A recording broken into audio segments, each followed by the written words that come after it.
Introducing Royal Caribbean's newest ship, Icon of the Seas, the ultimate family vacation.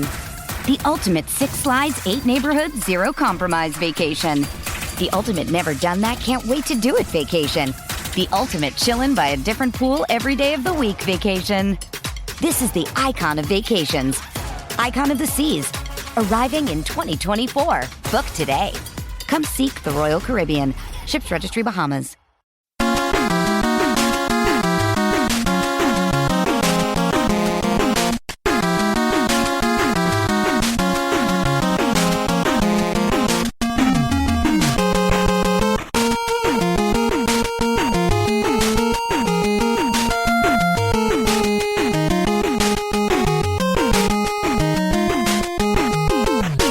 Hello again, hockey fans. Are you ready to brave the wild with me, your host, Paladino Joey, or Joey Awajan?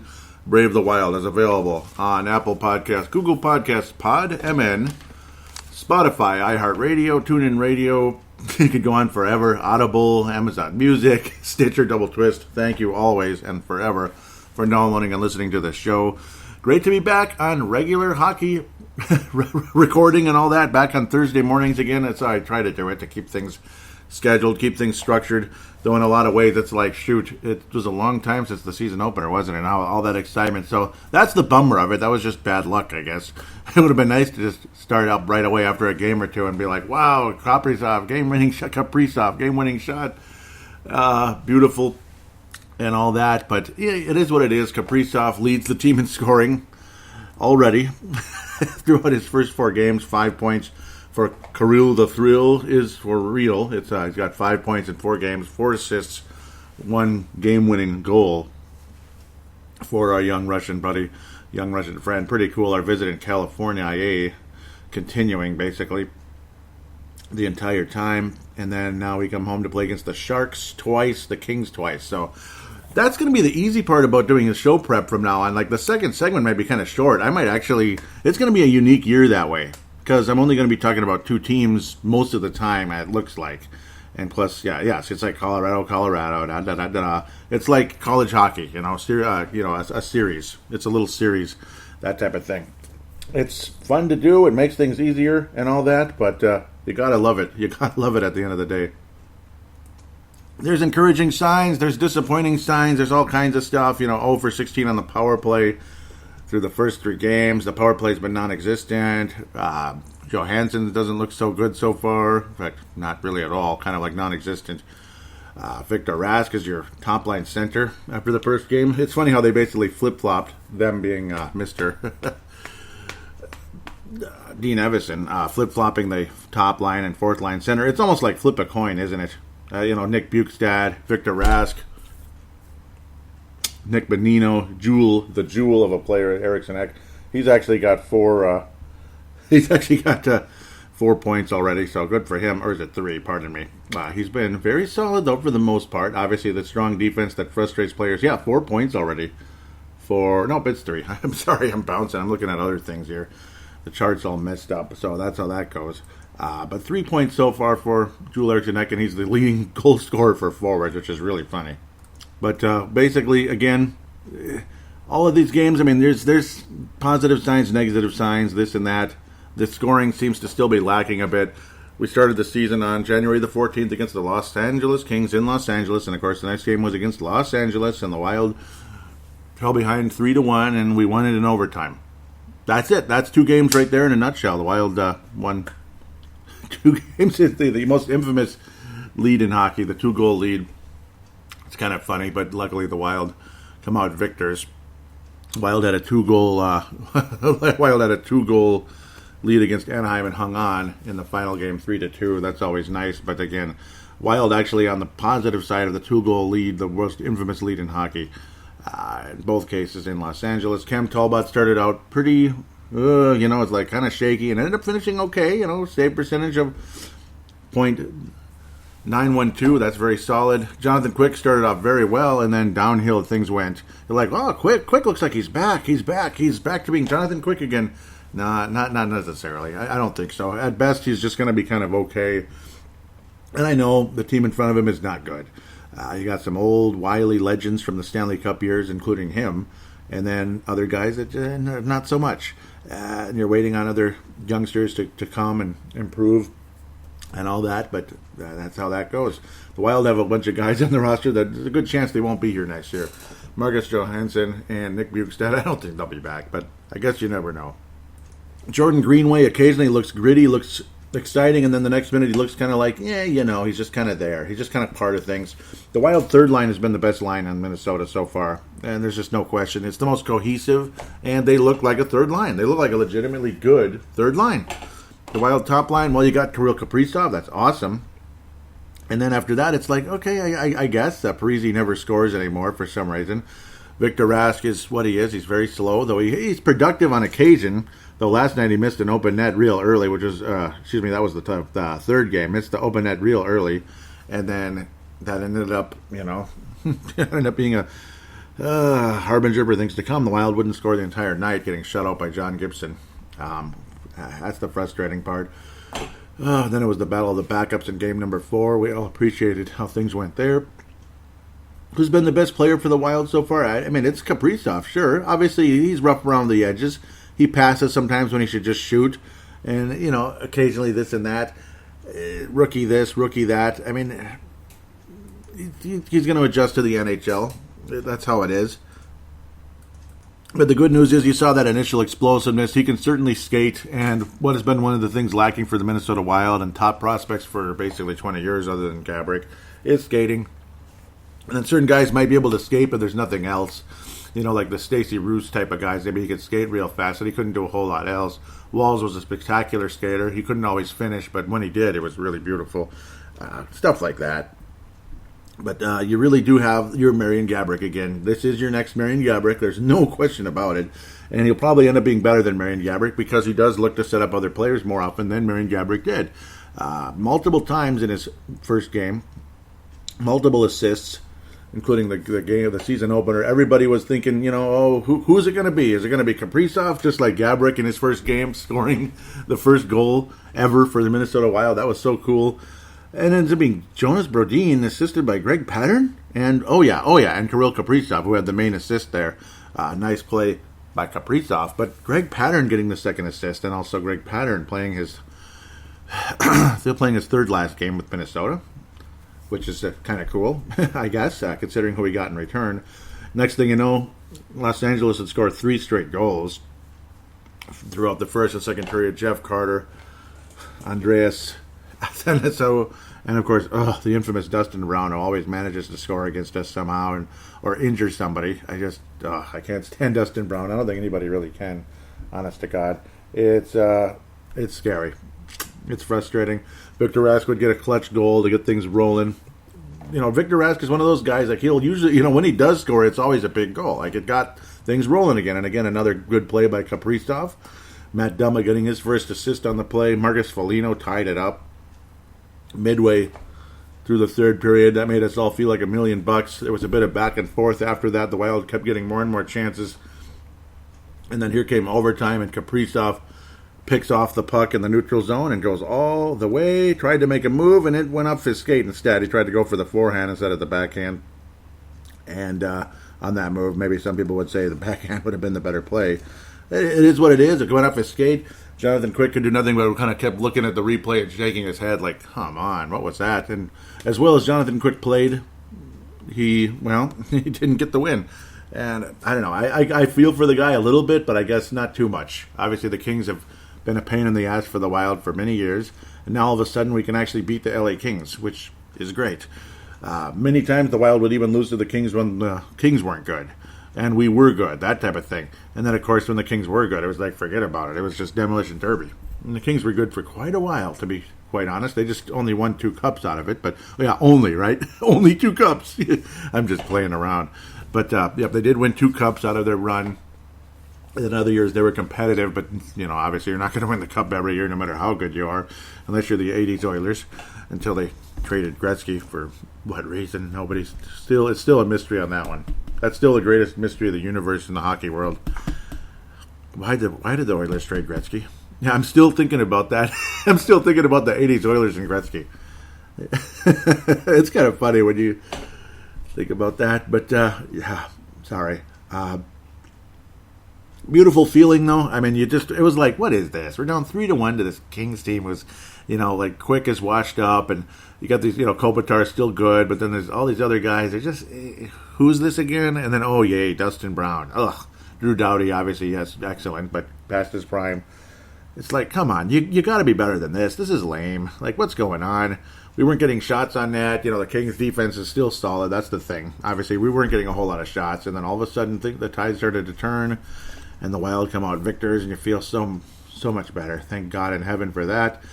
You go to the second game, which kind of felt better, and then kind of didn't, and then it's like, here we go again, and we went down 3-1 again. You score early, Matt Dumba, putting the puck in there with his beautiful, powerful wrister. It wasn't like a dumb bomb, more of a wrister type of a shot. And Jordan Greenway, who also has 3 points in 4 games. Good for him. He's actually at least got points on the year. And he looked tough on occasion, particularly in the third game of the year. Him and Ryan Getzlaff kind of getting things going, duking it out a bit. Not really a fight, but almost kind of. It was a roughing call on Jordan Greenway. Again, at least you're seeing him be a little more aggressive, a little bit. And he's scoring some points a little bit, too. So we'll see if it pays off. Ryan Suter had a couple of crappy games, generally speaking. The first game, a lot of people saw Ryan Suter as very disappointing. Second game, kind of the same. I don't know what to think about Suter. Obviously, he's one of the best defensemen, in the NHL historically for his entire career. You don't want to bash on him too much, though, of course, him in the locker room, there's that, and there's the thought of him, like him and Parise don't really give a crap, and it's the country club and all that, and I don't disagree with that at all. I don't. It's like, kind of obvious in a way. I think Parise cares, but it's just like he needs his way about this, he needs his way about that. Like, remember the whole Adam Oates thing? Stuff like that, and remember how Bruce Boudreau rolled his eyes real big when they talked about Parise, mentioned, we got to work on the 4-on-3 power play. We got to work on it. And then, like, somebody brought it up to Bruce Boudreau in the post game. I think it was last year. Yeah, before, not too long before he got let go. And all you saw were the whites of Boudreau's eyes. He rolled his eyes back so far, like, screw that. I'm tired of this. That was basically what Boudreau said. Kind of what I do at work sometimes as the one of the lead trainers. Some of the stuff people say, it's just like, would you just leave me alone? So it gets that way sometimes. And that's kind of Parise and Suter. Just reading between the lines, that's Parise and Suter. Read between the lines. Not getting too far into detail. I don't know enough, really, and even if I did, let's just say I probably shouldn't say too much, that type of thing. But the Wild, again, after that nice goal by Dumba just before the end of pardon me, this is actually the very beginning of the game. I'm getting all crazy. It was right at the beginning, and beautiful shot. He felt good, Dumba got something through. He didn't get blocked for the 950th time, which, that's how it goes. I mean, when you get predictable, like he's going to shoot, and that's why people get irritated when fans yell, shoot, because it's going to get blocked. It's too predictable. They all see you there with the puck. So you have to be less predictable, like move the puck around quickly and then shoot, that type of thing. Common sense type of situation. But, I don't know. At least he finished there. That's good. Again, 3 goals for L.A. late in the first, early in the second, kind of 3 minutes later. It was just boom, boom, boom. Especially those 2 in the second period, the middle of the second period. It was very disappointing. Wild down 3-1. And it's like, okay, we did it last night. Can we do it again? Wouldn't that be great if we could do it again? I would be very, very happy. And, of course, we were very happy at the end of the day. And of course, again, that was the results would be similar. Joel Eriksson Ek getting his first goal of the year. That third line, again, just played very, very well. Very nice to see the third line getting things going. At least Parise got an assist on the Ryan Suter goal. Another classic Suter wrister. And it was so dramatic. It was such a great feeling. Again, early in the third period, you thought, okay, yeah, the Wild do have a shot here. Pattern getting his second assist. It's like a miracle. That's about how many points Pattern got the last 3 years. It's about 2 points. And he got it in 2 games. Like, wow, Greg Pattern is scoring now. Well, at least getting second assists. But he's managing to get his name in the scoreboard somehow, some way. He's actually getting assists, even if it's a second one. But that's how it goes. You just move the puck, and then it gets over to the other guy who sets up the next player. Again, third line, again, Ek, Greenway, Foligno has played very, very, very, very well. I mean, you got to credit even Greenway. A lot of people, how you rip him and this and that and be frustrated with him. He's got 3 points in 4 games. At least you got that going for you, for Jordan Greenway. It feels good. It feels really good. It's very encouraging. And again, Jules Eriksson scoring there. You felt so good. Suter releases the puck from Parisi. Literally in the nick of time. It goes in. Unbelievable feeling with literally no time left. It was in hockey a walk-off, you could say. Because in hockey, it's not like you release the puck and then, okay, it'll count no matter what. No. It has to cross the line before the time runs out, and it did. It was an amazing, amazing feeling. The Wild tie it up, and he just knew somehow, some way we might win this thing in overtime. And then nothing happened. Quick was good. Talbot was good in the overtime period. And then Kirill Kaprizov sets up Marcus Johansson. Another point for Kirill the Thrill. His third assist already. Awesome feeling. It was 4 points in just 2 games for Kirill the Thrill. And Marcus Johansson with the wrist there finishes things off, and the Wild win 2 overtime games. Jonathan Quick didn't break his stick. That's good, because I've seen him break his stick many times. But the Wild defeat the Kings and sweep the little series there. And then we head off to Anaheim, which is just like not that far from Los Angeles. The Anaheim game, as you move forward, or at least attempt to, pardon me, with this, there we go. Anaheim Ducks on Monday night, Martin Luther King Day. Got to have the day off and enjoy hockey in the evening. That felt really nice. And again, all respect to Martin Luther King, of course. All respect to Martin Luther King. A moment of silence. Yep, all respect to Martin Luther King. Yep. Anaheim, California, Anaheim, LA area, whatever the hell you want to call it. Anaheim Schmucks, blah, blah, blah. Greg Patterns' last game with Minnesota, and we didn't score a goal. But there was a lot of energy in the game. There's no doubt there was a lot of energy. The Minnesota Wild were attacking John Gibson time and time again, particularly in the first period. It kind of would taper off a bit as he moved forward in the game. But generally speaking, the Wild had a good energy in this game. It was fun to watch. The Ducks would get good amount of scoring chances. The Wild would block a lot of their chances as well. The Ducks would block a lot of the Wild chances. 34 shots on net, and John Gibson stopped them all. The former actor. Okay, sorry. Yeah. John Gibson stopped them all. He was absolutely great. Gibson had been up and down in the past, but the last couple of years he's been as advertised. He was supposed to be an excellent goalie of the future, and he is. Ryan Miller's still playing, by the way, and you would play him again the next night. Cam Talbot. If you didn't like his goals against average so much in the first couple of games, which was under 3 goals a game because it went to OT. So that's the good part. At least it was under 3 goals a game, but still kind of Stalock-ish numbers, unfortunately. Giving up 3 regulation goals. Unfortunately, yes, and Greenway had multiple penalties in the game, but roughing a bit with the big captain there, Ryan Getzlaf. He was kind of chirping at Greenway like, get out of here, rookie, that type of thing. Nick Bonino won 11 faceoffs in the game. He's kind of the new Koivu at the moment. 11 faceoffs for Bonino the Koivu. Fiala, did you notice they haven't been mentioning Fiala scoring? He certainly has been getting shots on net. Like he had 8 shots on net in the first game and 5 in that one. Next one 5 in this one now. He's been getting the shots on net. He's even been getting some hits, this and that, but no goals or assists for Kevin Fiala so far. Hopefully that changes. That's kind of a bummer. 4 games, no goals, no assists for Kevin Fiala. Not even assists. So hopefully the chemistry can get going in the right direction, because Fiala was so freaking good. And he's been playing well. It's just not showing up in the scoreboard. And it's frustrating. He's been making moves. He's been creating scoring chances for himself and others. And it's just not been happening, unfortunately. He is obviously he's still exactly the same stud player we saw last year. It's just not showing up on the stat sheet. And I keep saying that and repeating myself, but it's frustrating. Nico Sturm somehow had 6 shots on net against the Ducks. That is insane. Awesome. The captain, Jared Spurgeon, I don't even think I even talked about it since the last show. I didn't. See, just so many things have happened since the season preview.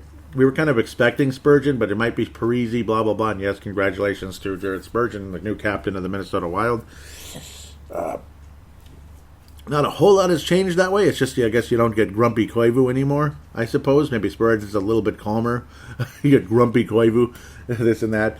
But we'll see how it goes. I mean, hey, we're 3-1 with Jared Spurgeon as captain. So that's a good thing. Some new blood at the captain position, even though he's 30 already.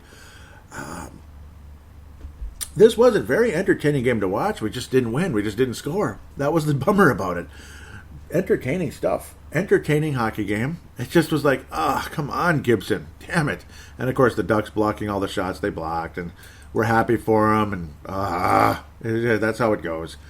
One thing about this game, though, according to Natural Stat Trick, thank you, Declan Goff, for bringing this up on the show, on the Judd's Hockey Show in the past, and of course, reminding me about it. I asked him on Twitter, so thank you. Shout out to Declan Goff, Score North, reminding me about the website, because it was like, I thought I had bookmarked it, and it's that obscure name, and it looks obscure. It looks like it's from the late 90s, but it's not from the late 90s, obviously. It's an awesome webpage. Awesome, where you get the heat map, as they call it, where all the shots are from and how many, like the amount of shots, like the more intense the color is, that type of thing. Lots and lots and lots and lots of one-timers and such that just didn't work out in the game. That was the frustrating part. You can just see the three balls, and Anaheim did the same thing. It seemed like both teams were kind of playing back. There wasn't a whole lot of super great, spectacular scoring chances in the game for either team. That's kind of the vibe here. It's, there was, they're scoring chances, but you know what happened. These are attempts. Don't forget, these are attempts, these are not shots on goal necessarily. They might have been, but they're attempts. Constantly, you can just see how it's setting up, whereas just you're constantly setting up for one-timers and slap shots, but generally one-timers, isn't that just maybe they were a little on the predictable side, or they just kind of, but it seemed like neither team really went deep into the slot there to try to score. That was kind of the vibe in most of the game, unfortunately. That's kind of typical Wild. Anaheim was actually worse about it. There's nothing in front of the net. Absolutely nothing for Anaheim. Or the Wild is kind of all over the place, but it's heavier in heavier on the, it would be that would be the left circle. And, of course, the high slot, and then kind of close to the low slot, a few one-timers there. Or attempts, you try to get something set up, this and that, and it couldn't get it going on the right side. It's unfortunate, but it's not like the Wild played poorly. If it was a playoff game, we'd be analyzing it deeper, like, damn it, look at all this, and we still couldn't get it done. This actually was a typical Wild playoff game. Like, say it's game one of the first round, or whatever. Just like when the Wild got shut down by Demko last year, we were just freaking pissed. And then the heat map in that game, I believe it was, I forget if it was game 2 or 3. It was blood everywhere. Blood in terms of all the shots, the attempts. And then, nothing worked. Because it was all just so freaking frustrating. It was so freaking frustrating. Oh, this says unblocked shots. Okay, well, they just didn't go in. They just didn't go in, that's all. We just didn't make the shots. That's great. But, yeah, Natural Stat Trick, I'll give that another plug. Obviously, it's really good. I kind of like that it looks like the late 90s, back when the Minnesota Wild were, we were the Minnesota NHL hockey team. We weren't necessarily the Wild yet. But I suppose by 97, late 97, and then early 98 and all that, we were already the Wild. But we just had the circular logo. We didn't have the, the completed product and all that stuff. But I don't know. This was like a typical Minnesota Wild playoff game in a lot of ways. It kind of was. Lindholm, Hampus Lindholm, a couple of blocks. Jacob Larson, lots of blocks. Adam Henrique, 3 blocks. To Anaheim, obviously blocks everywhere. Blocked attempts. So the Wild attempted well over 50 shots in the game, probably close to 60. Wild had some blocks, but not like Anaheim. No. So Wild were definitely the aggressor, but Anaheim was very, very stingy, very stout defensively, and of course John Gibson was absolutely spectacular, and that's just kind of all you got to say about that.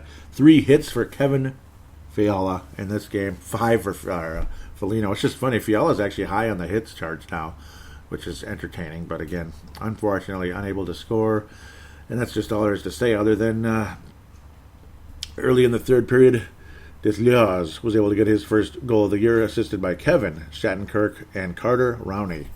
All their first point of the year, basically, for those guys. Anaheim's not been a scoring team for a long time. Not since Ryan Getzlaf was young and winning the cup, basically, back in 07, way back in the day. Let's keep moving. The Wild actually win the game last night over the Anaheim Ducks, 3-2. More entertaining game because at least we scored. You got to see Kaapo Kähkönen. The pronunciation has been all over the place, but Kaapo Kähkönen was able to stop only 22 shots. The Wild really stifled the Ducks in a big way. That's the good part. And, of course, the best part is the Wild got the win. So, and Kaapo Kähkönen, he ended up getting the bucket, as they call it in the locker room, getting his first win of the year. So, I think he's a legitimate backup. A lot of people are saying he doesn't look as good as last year. Well, it's just one game. We'll see what happens. Ryan Miller kind of did what he could. He was okay. He was solid in the game. The Wild gave him a bit of a hard time, which is good. We were able to get some good scoring chances. Joel Eriksson Ek with a couple of points last night. Very exciting. He had the first goal in the second LA game. 2 points last night. 3 points on the year for Joel Eriksson Ek. Kaprizov also getting another assist. Greenway another assist. Ryan Hartman scored early on Bonino's first goal of the year. His second point. 1 goal, 1 assist so far on the year for Nicholas Boninos. I was a bit terrified when the Wild went up 2-0 because what does 2-0 mean? It means watch out. What does a 2-goal lead in the NHL mean? It means watch out. See the LA Kings, see the Wild a million times over the years. As the Wild did give up the 2-goal lead. That was the scary part. The Wild didn't give up the 2-goal lead. Nicholas Deslores again scores. Cam Fowler, Carter Rowney assisting on both of those goals. Good for him, I guess. And Nicholas, ND, let's just call him, able to get his first assist of the year. He got all his first points of the season against Minnesota in the last couple of games here. Jewel of a center, Eriksson Ek. He's the leading center on the Wild right now in terms of scoring because it ain't going to be Victor Rask. Bukestad, I don't know. He's just okay. He's like a much weaker Koivu, whatever that means, right? Victor Rask is. I swear that Mr. Billy Guerin, as he likes to be called, Billy Guerin is. I swear he's showcasing Rask. That's my guess. He's showcasing him, wants to get him out there, and if he plays fairly well, maybe somebody will be willing to make a trade. That's what it feels like. And also, it's a reminder of, we just don't have centers. Joel Eriksson Ek is good. It's just you want to put him as the number one center. You might have to at some point. But then again, I don't know. Well, he was able to work with Kirill Kaprizov and Greenway working together on a line at the time there. Maybe it was kind of in the midst of a switch. But, of course, you left Kaprizov out there because you want him out there more often than not. The Wild end up winning the game on Joel Eriksson Ek's early third-period goal. Some good, solid defense down the stretch. The Wild getting the job done, and Kaapo Kähkönen settling down after giving up a couple of goals in a fairly short time there in the second period. Second period's been kind of tough on the Wild, generally speaking. It sure has this year. Nick Bonino's goal finally ended the Wild's power play drought, which is insane. I mean, so the Wild are now 1 for 20 on the power play. 5% in the league. 5% right now so far for the Minnesota Wild on the power play. 5%. Well, we finally scored, though. 1 for 4 on the power play versus the Anaheim Ducks. Nick Bonino, of all people, on the power play. But hey, he scored. He scored. So what am I complaining for? He freaking scored. So that's the good part. The Wild end up winning the game. Bonino, second goal of the game, kind of sort of midway through the second. I'd say fairly early, right before Anaheim started scoring and tying the game up, making us all sad and crazy at the end of the day. Nice game for Joel Eriksson Ek. I'll just keep saying that. Those guys working together on the power play. Just imagine Joel Eriksson Ek and Nick Bonino on the power play. Interesting. Well, it works, though. Hey, it worked. And somebody had to score. And I guess it was Nick Bonino from Joel Eriksson Ek. I mean, I guess. I guess that's the best we can do. And, of course, other than having Zach Parise being the center on the first power play, with Kaprizov and Kevin Fiala. Talk about rather having Dumba on the first power play unit. I agree with that. I mean, I don't know why he's not out there. Dumba and Spurgeon together. Yeah, not a bad idea. That was Judd Zolgad bringing that idea up. Can't really say I disagree with that idea. Why not? I think you can do that. Though, of course, again, they're both right shots, so that's another conversation for another day. Well, at least the Wild, at the end of the day, despite how not so exciting some of these games were, there were wins. That was the result. You won. And if it was a 7-game series, we'd be up 3-1 right now. And if it was a 5-game play-in situation, the Wild would have won the series. Woo-hoo! So that's good. You got to start somewhere. You got to start somewhere, and I guess the Wild kind of did. So there you go. With that, we'll not take a break. We'll actually get into the awards. The Mike Modano Award for this episode has got to be Kirill Kaprizov, possibly the first of many, many, many awards for him. The James Shepard Memorial, it could go to multiple players like Parise for only getting an assist. At least he got 1 point in there. I thought he didn't even get anything, but no, he was able to scamper in one. get one point out of it, just barely. No, they did take it away. That's what I thought. They took his assist away. He had one, and they took it away. Heartbreaking deal there. So that sucks. It's not like he's played poorly. It's just he's not getting results. Kevin Fiala's not getting results either. It's really weird seeing him down there at the bottom with no points. Marcus Johansson's been probably about as uninspiring as they come. Yes, he scored the game-winning goal in overtime, so I probably can't give it to him either. It's a tough call. I mean, heck, Spurgeon doesn't even have a point. Isn't that the weirdest thing ever? Isn't that weird? Suter's got 3 points, yet he's played kind of lousy. See, isn't that just the darndest thing? I'm going to... With deep apologies and thank you for the game-winning goal, I'll still give it to Marcus Johansson, and it'll be a very soft, gentle one because he has not played well. He doesn't look good out there. He's not good at wing or center, it looks like. I don't think the Wild will bring him back, but I suppose it's just the first couple of games. Things can change very dramatically. Bukestad's been invisible for the most part, in my opinion, though. He's okay. He's more defensive-minded, physical guy than anything else. Of course, we'll talk about the acquisition of Ian Cole as well. You moved on from Greg Patterin, and you bring in the cap hit of $4 million. Colorado's absorbing $800K of it. Ian Cole has had a decent career, there's no question about it, and he's a tiny bit older than Greg Patterin. Again, a gentle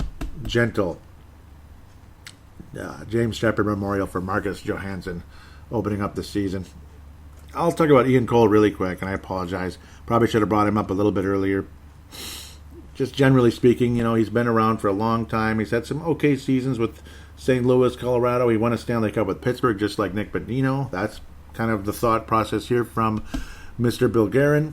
26 points very recently, 1920 with Colorado. 26 points, actually tied a career high with the Stanley Cup champion Pittsburgh Penguins in 2016-17. Pittsburgh's second Stanley Cup championship over the Nashville Predators. That would be Paul Fenton's Nashville Predators at the time. They won the Cup there. That's funny. Our two assistant GMs went against each other in the Cup finals at 17. Think about that. That wasn't even that long ago. 26 points for Ian Cole. Again, more of a gritty, tough guy. He's got the teeth missing, that kind of thing. One of those type of guys. But he'll put in some points here and there. Couple assists here and there. Blah blah blah. 26 points last year though. Still got it going.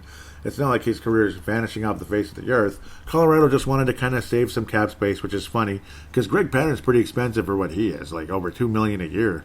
For Greg Pattern, it's kind of weird. But that's Paul Fenton, generally a really good scout. He sucked at free agency, and generally behind the scenes he wasn't a good guy, obviously. Made some weird moves also as well, like those weird waiver moves with Anthony Bottetta, which really messed things up. Put the Wild in a bind at an inopportune time and bleeped up any chance of making any postseason that year when he did that. So Paul Fenton got fired for many reasons. Death by 1,000 cuts, just like Michael Russo would say for him. Very interesting, though. We got we got another Pittsburgh Penguin in the mix. Former Penguin, of course, played very well with Colorado the last couple of years. Good for him. Couple of points in the postseason last year for the Lanch, both assists. Unfortunately, their season would end. Their postseason would end early because they just didn't have the goaltending. No Grubauer, but this year he's healthy again, and we'll see. Welcome to the Minnesota Wild, number 28, Ian Cole, first round, 18th pick, St. Louis Blues, 2007, Ann Arbor, Michigan native. Okay, I think you get the point now. With that said, we'll take a quick break and preview 4 games against 2 teams. So we'll just talk about 2 teams. That's the easy part.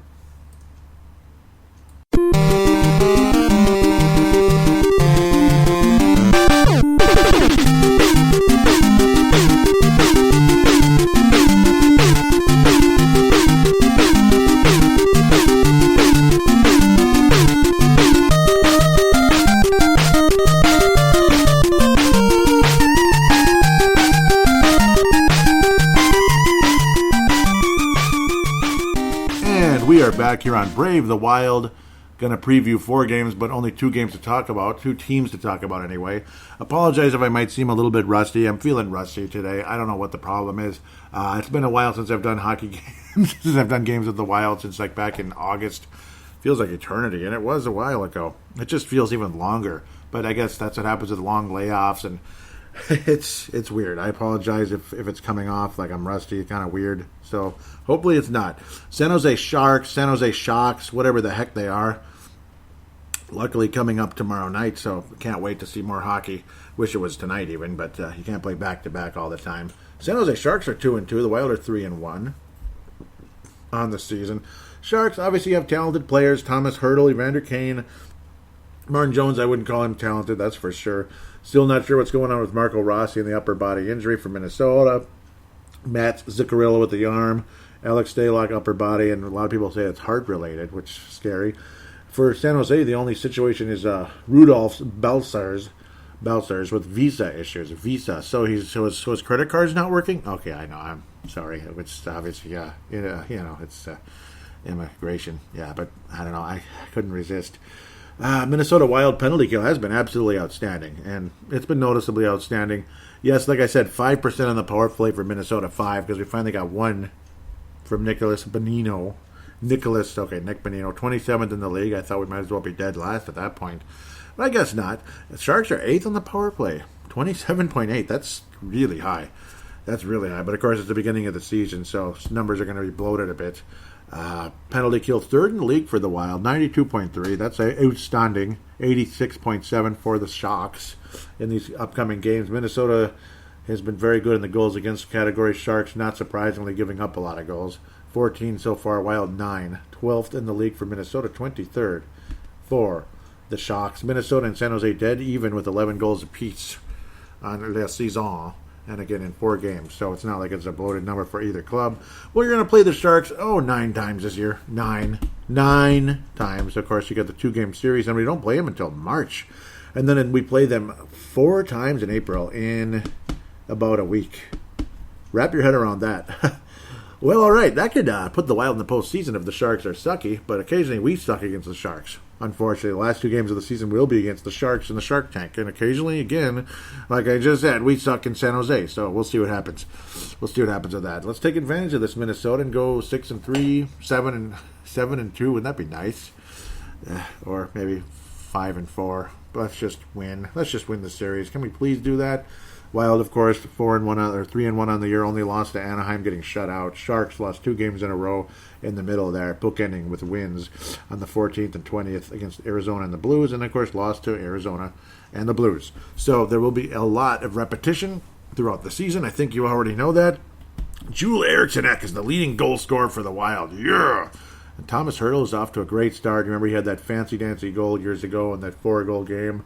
It was cool and everything. Devin Dubnyk has been awful. I would not be surprised one bit if Devin, Double D Dubnyk, is in that one of the nights coming up. Very likely. He actually replaced Martin Jones in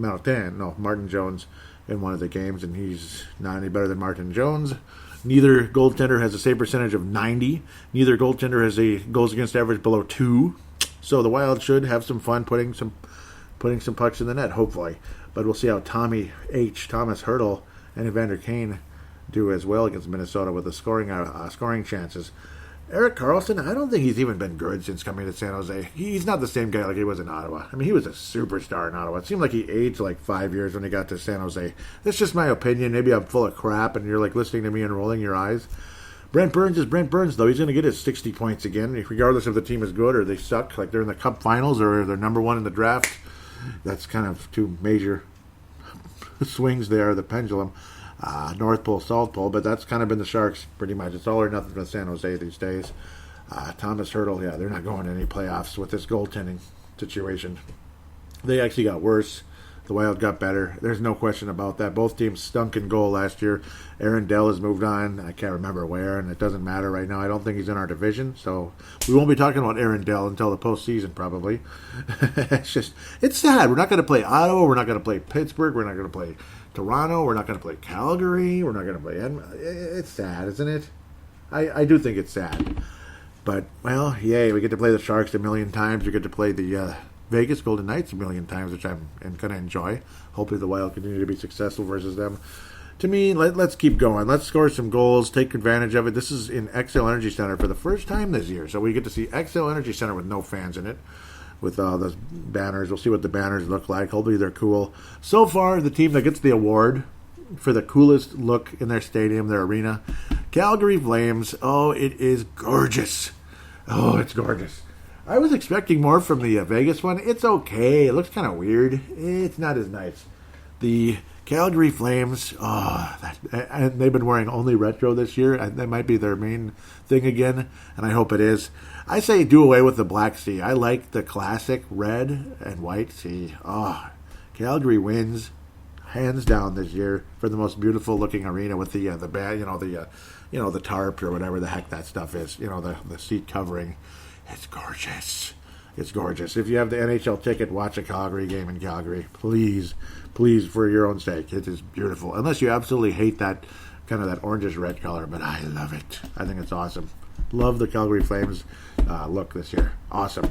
Off topic, I apologize. Minnesota Wild, let's take advantage. Let's score some goals. Let's kick some ass. Watch out for the power play because I think the Sharks are going to score as well. I mean, obviously they're going to score. If we shut out the Sharks, good for us. That's great. We're both teams that score a little bit this year. We're not that bad. We're doing okay in the goal scoring category, the Wild and the Sharks. Can we sweep San Jose? I say we should, but maybe we won't. I don't know. I mean, let's score. Gosh, I hope so, man. I'm trying to. What has been the Sharks scoring? Yeah, God, they've got 5 goals. Or they've given up 5 goals in both of the losses. Yeah. Oh, that's bad. They only scored 2 goals against St. Louis, but 1 recently. That's by far the best game for the Sharks, a 2-1 win. Of course, defensively, that type of thing. Wild have been very sound defensively. The Vancouver game didn't. Yeah, that was way back in August, so that was the postseason ender. The Wild have not given up more than 3 goals in a game. Knock on wood. Hopefully, we continue to do that. I think if we do that, the Wild should sweep this series.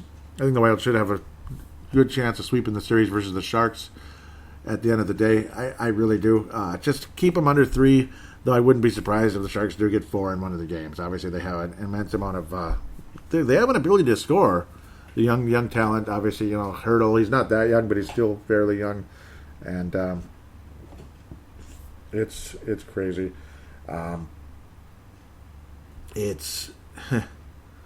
Yeah, we'll just have to wait and see, obviously. But I think Minnesota has a good chance of sweeping the series. I'm going to pick a sweep. I think maybe we'll lose one to LA, unfortunately. But start off the season 6-2. I mean, you can't complain about that. Well, they have a chance to be awesome this year. But, of course, then reality checks in at the end of January with the Colorado Avalanche. You take a break. You take care of business there. Okay, let's have some home ice advantage throughout the playoffs here. That would be awesome. That would be absolutely awesome if that were to take place. But, again, we'll have to wait and see with that one. I'm going to pick the Wild to sweep the Sharks. I'm going to pick the Wild to sweep the Sharks. I'm going to go 5-3 tonight. Friday night, pardon me. Most likely guy to score is Kirill Kaprizov in that game. I think he'll get his second goal of the season. 5-3. I think he's going to get 2 goals in that game. I think Kaprizov will have 2 goals against the Sharks. On the 22nd, on the 24th, Sunday evening, beautiful. Right as we are starting to figure out who's going to the Super Bowl. Go Bills, go Tampa Bay Bucks. That would be great. Let's go Bucks. Let's go Bills.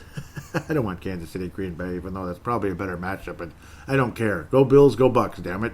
I don't want to see the Chiefs in the Super Bowl again, and I don't think any of us want to see Green Bay. I would hope not. But maybe a Wisconsinite or two is listening, because maybe you are. Milwaukee Admirals, go Admirals, right? Except when they play the Iowa Wild. If they ever play again. No, in February, yay, so far.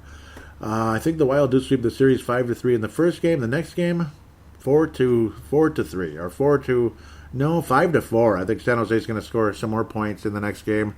Maybe Kakkonen struggles. Maybe it's Dubnyk and Kakkonen, and then Kakkonen ends up winning. The Sharks offense gets the job done a bit, but the Wild end up saving the day. Thomas Hurdle has a multi-goal game, unfortunately. But I believe the most likely guy to score in that one will be... Oh, boy. Who is it going to be this time around? Let's go with... Jared Spurgeon's going to end his goal drought. Kevin Fiala will end his goal drought with a 2-goal game. Kevin Fiala and Kirill Kaprizov will have multiple goals against the Sharks in the 2 games. Kevin Fiala will end his goal drought in that game. He might even end it on Friday night, but I got a feeling Kirill's going to have 2 goals against the Sharks in that one, and Fiala will have 2 goals. In the next one, maybe it'll flip-flop. But I think both of them have a multiple goal game against both games, and the Wild win 5-4 to sweep the series. Then we go on to play the Los Angeles Kings again, who we just did. Jonathan Quick and all that, who's going to be a net for Minnesota. Alex Turcotte, lower body injury. Turcotte, we all know who that is. No. Martin Frick and Matt Luff, undisclosed injury for him. Interesting. Of course, the Wild, the same guys. Anze Kopitar leading the club in assists. Yep. And then the most difficult name there is, no, not Athan Hizal is leading the Kings in goals scored at this point. Of course, I'm sure it'll be quite different by then. The Kings haven't been scoring a whole lot. The Wild are okay in that category. Kings and Wild are semi-even with the goals against, but the Wild a little better, of course, because the Wild beat the Kings, which is nice. Kings power play significantly better than Minnesota so far.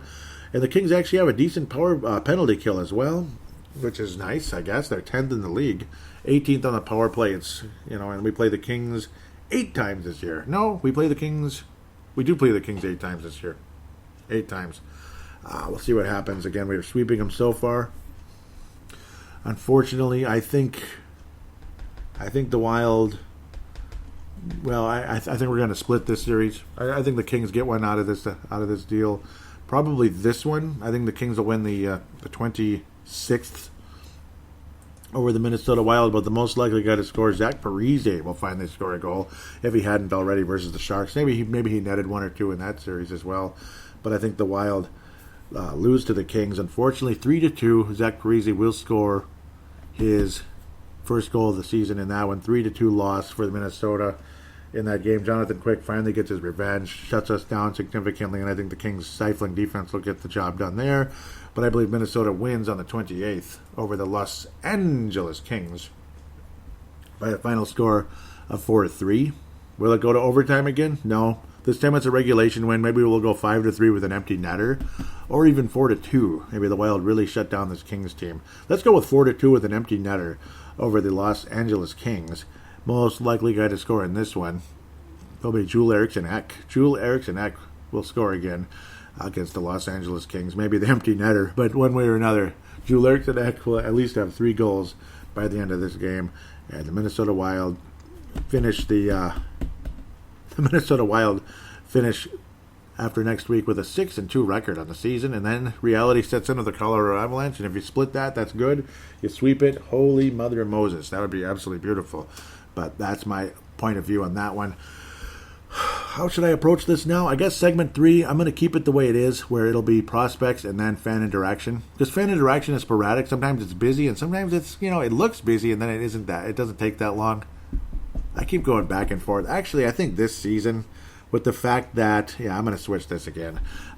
Again, apologize that I'm bouncing everywhere. But I think with the fact that the pre-games might be a little shorter, even though I ramble sometimes with the playing the same team multiple times, I'll put in the prospects in segment number 2 for now. But in the future, when we get back to regulation, like regular seasons again, like real regular seasons again, I'll have the fan interaction and the prospect talk in the same segment. Yeah, we'll just go that direction now. So let's talk about the prospects, shall we? And unfortunately, of course, guys like Kalen Addison and Adam Beckman, guys like that, are not going to be, there's not any updates on them at the moment. Marco Rossi's injured, blah, blah, blah.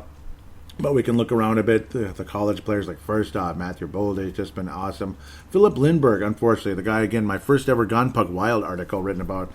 Not off to a good start. Only 2 games so far for UMass Amherst. Not sure what's going on there, if he's banged up or they're just kind of afraid to put him in for the moment. He's been struggling.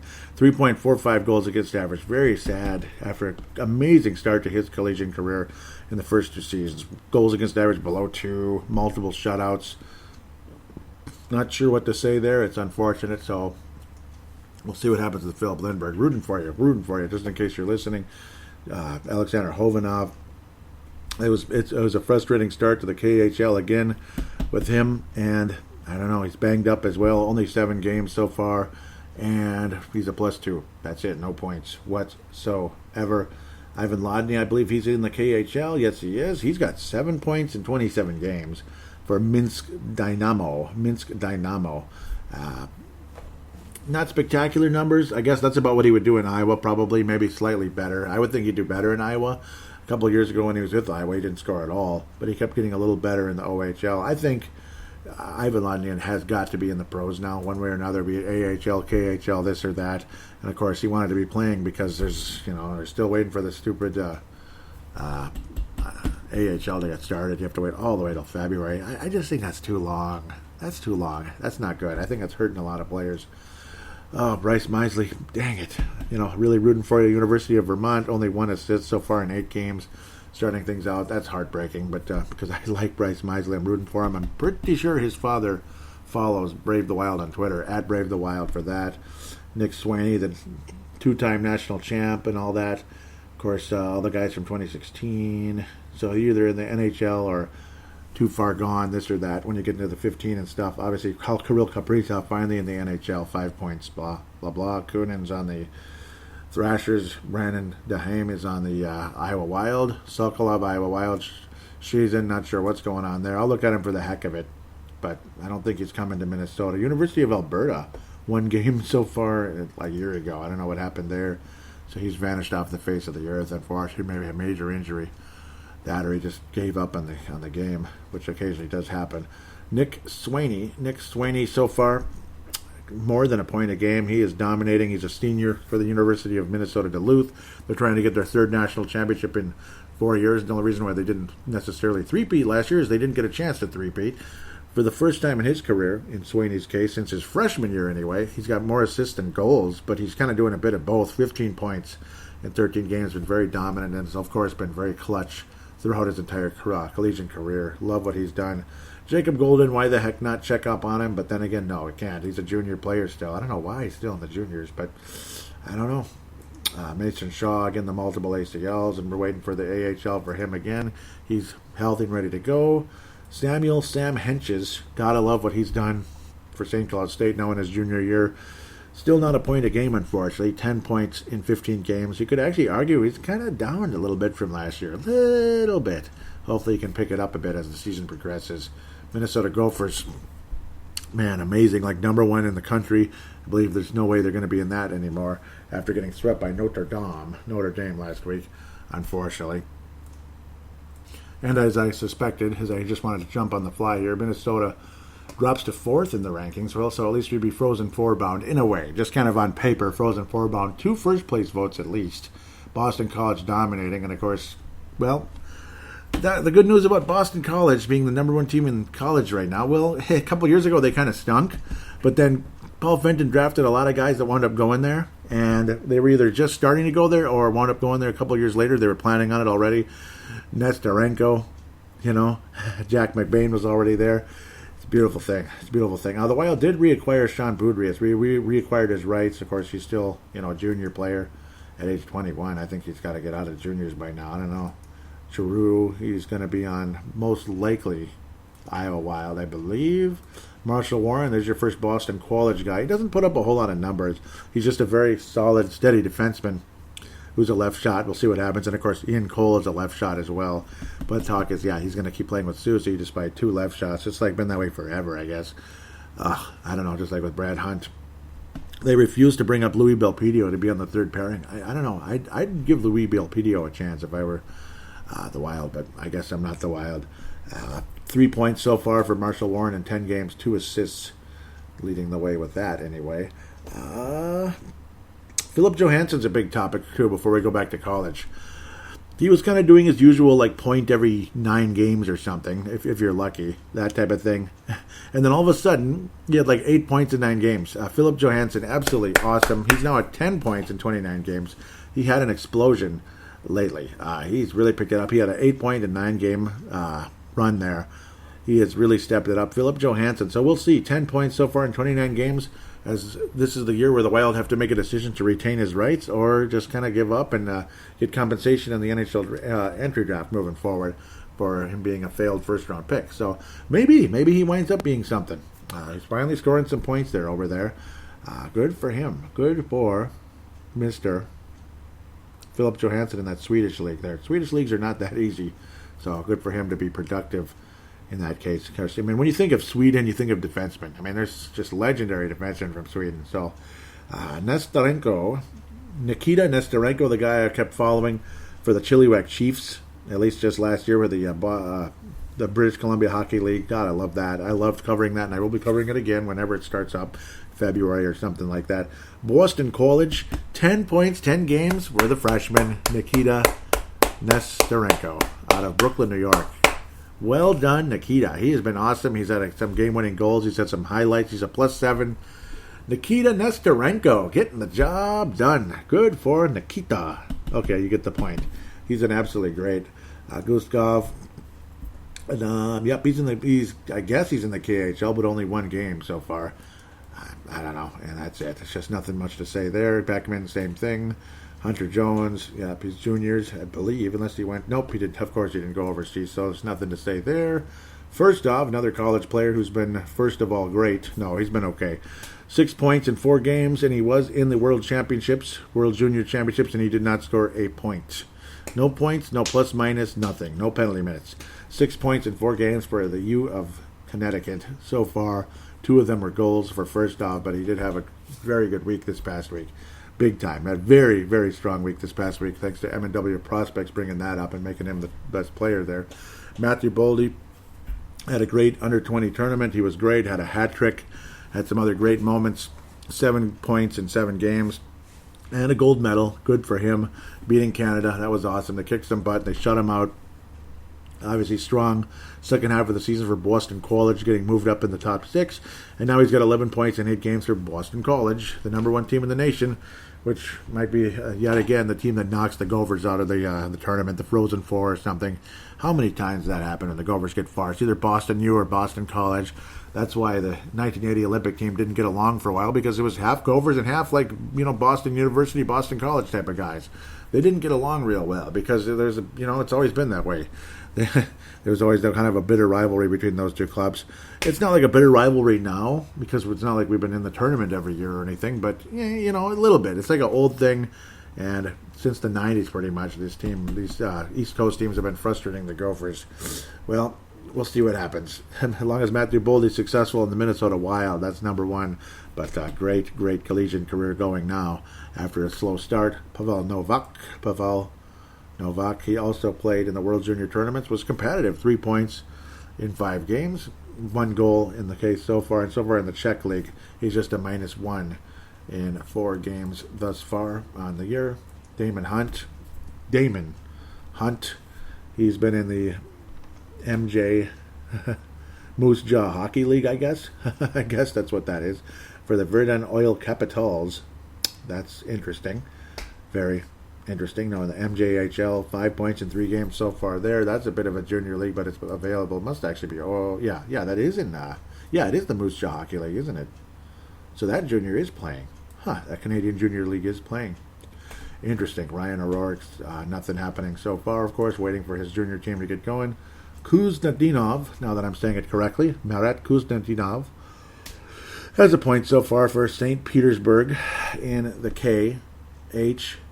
Just 1 assist, and was very, very competitive in the World Junior Championships. 5 points in 7 games. Awesome job for Russia as a very, very competitive player for the under-20. He's going to be a very good player for the Wild. He's dynamic. He's fast. He's a very good defensive player. He's got a bit of everything. He's going to be a nice stud for the Minnesota Wild years to come. Unfortunately, probably a middle 6 guy, but he's going to be an awesome middle 6 guy at the end of the day. A guy who hopefully can be our number 1 center, waiting on his health to return. Marco Rossi. I would hope he'll be our number 1 center someday, but we'll have to wait and see on that one. He is out, unfortunately, at the moment. So that's just how that goes. We'll see. We'll see if he gets thrust into the Wild or gets put back in the OHL or what the hell happens and blah, blah, blah, blah, blah. We'll see what happens with Marco Rossi. So that's the end of the prospect segment. Now we'll get to fan interaction. Segment number 3 after this.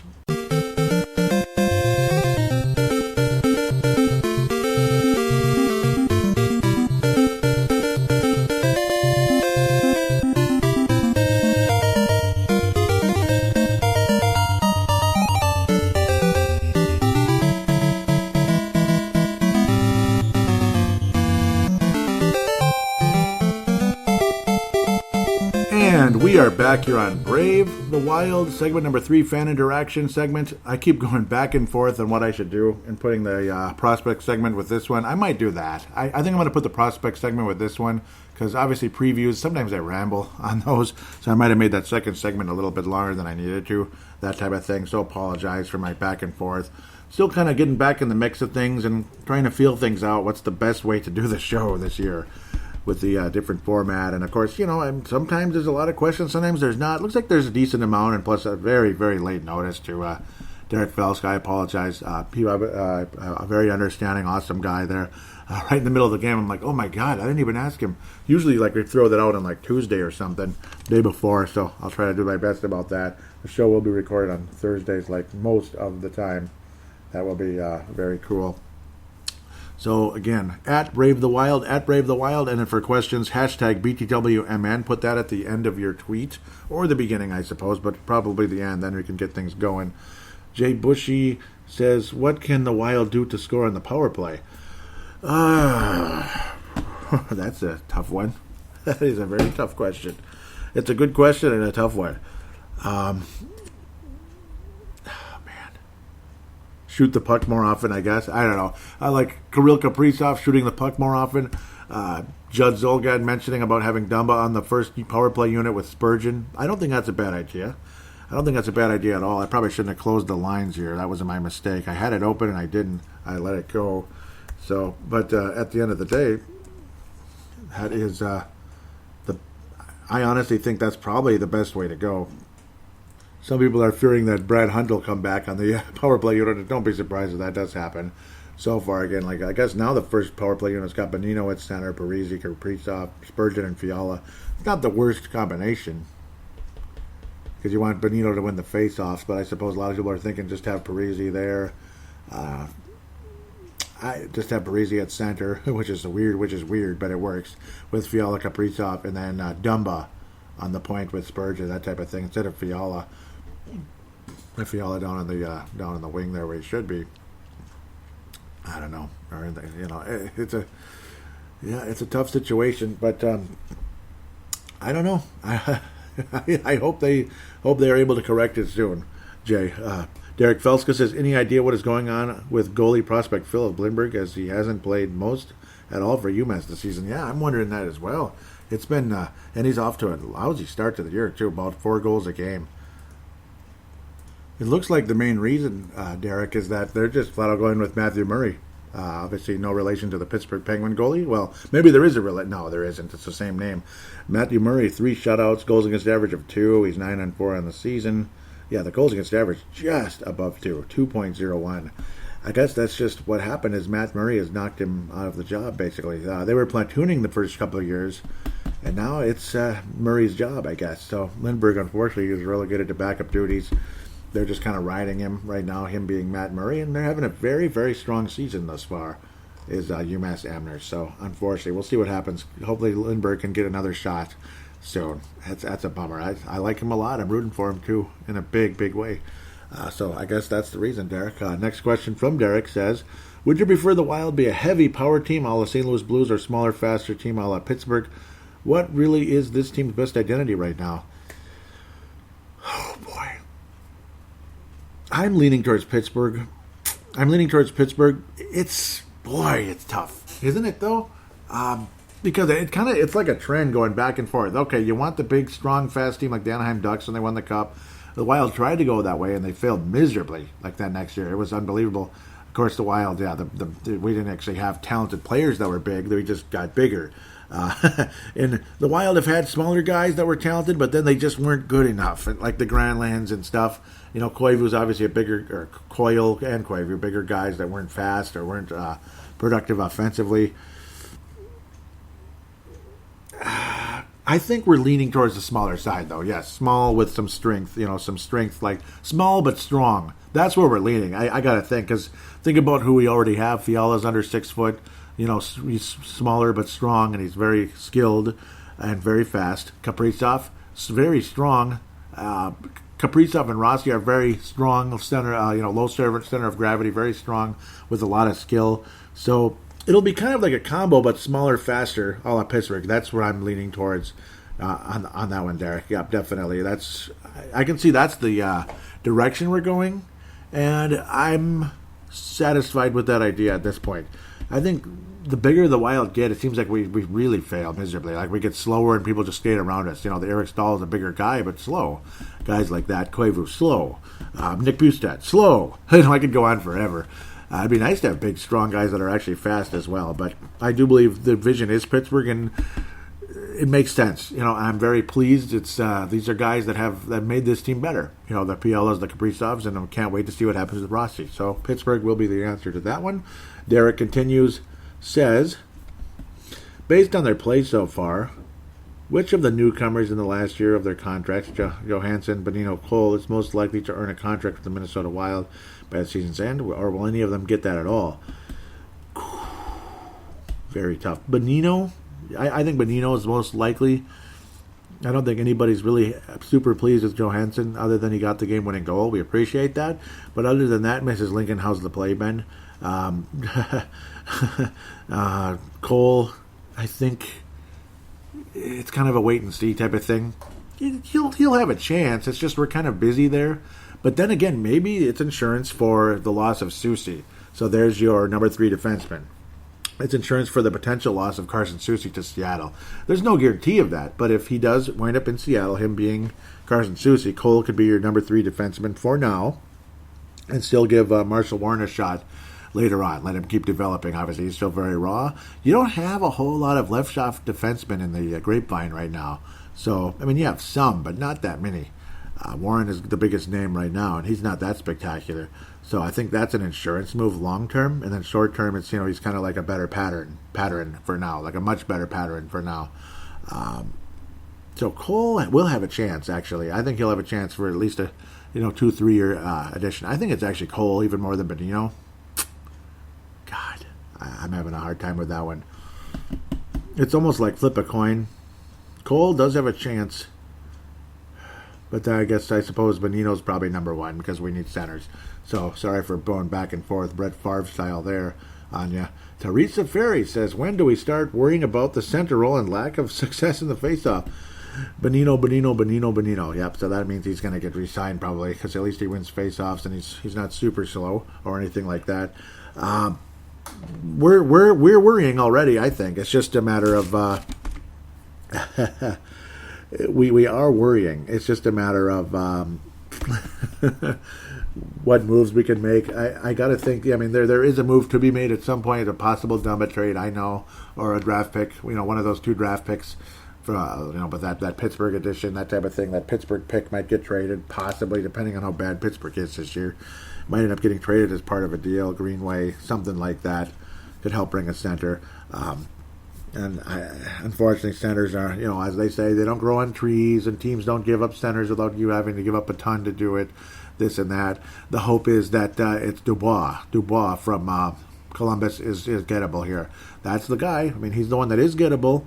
It's possible, and he's a 60-plus point center, and he's still very young and has a ton of potential.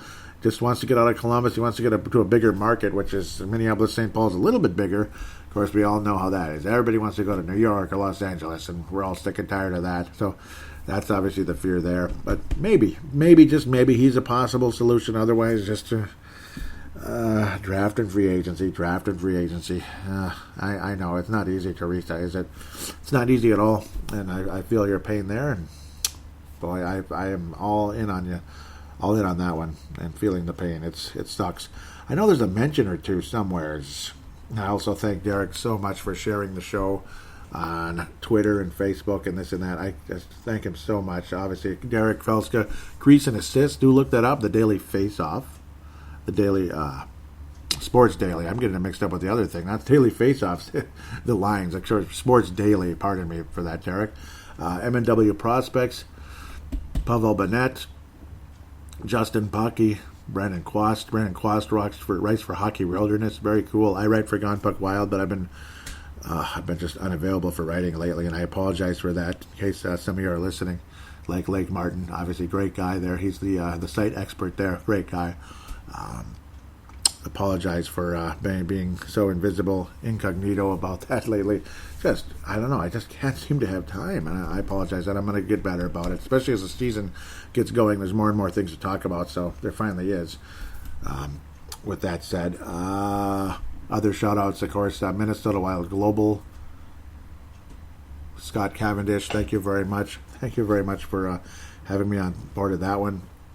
Minnesota Wild Nation as well. Patrick Turner, great to meet you very recently. He's been listening for a little while, but thank you so much for the friendship and everything. Always appreciate that, and nice to meet you. Gotta like it. Minnesota Wild Nation, recommend that as well. Minnesota Wild Global, Minnesota Wild Nation, and of course M&W Prospects, recommending all of those for you to check out and enjoy in a lot of ways. It is the right one, isn't it? Yes, it is the right one. Yep, Patrick Turner got that thing going. And of course, gotta love his profile picture. It's that beautiful green and gold Minnesota Wild logo. Always appreciate that one. Of course, appreciate the friendship from all you guys. All of you. Justin Bakke, Derek Felska, of course, Patrick Turner, Scott Cavendish, Chance Kostick, David Kostick. They're like relatives with my brother, their brother-in-law and father-in-law for my brother there. And of course, I'm related the same way you can say. I'm just not directly related in that sense, like my brother is.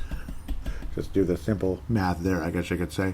Hoping the Wild continue to go in the right direction. I got to think the Wild will have a winning week. I'd be surprised if they don't, especially with the poor goaltending and most of the teams we've been playing lately. Obviously, Anaheim's got the best goaltending by far out of the three teams we've played. San Jose, hopefully the Wild can take advantage of the situation. It'd be really frustrating to see Dubnyk or Martin Jones stand on their head, but I guess you never know. Jonathan Quick might once in a while because he's a legend. He's just not been good lately ever since the hip injury a couple of years back. He's been slightly better since then, but generally speaking, not been that great. With that said, wishing all of you a safe, solid, happy week. At least the sunlight's starting to grow and our energy will start picking up and all that. And we got hockey back again, even though we're going to play the same team 900 times every year, or the rest of the season, the same couple teams over and over and over again the rest of the year. At least it's hockey again, and that's the best part. Final thing, we'll get to the contact details now. Again, at Brave the Wild for the Twitter account, facebook.com/Brave the Wild for bravethewild.minnesota for the Facebook page.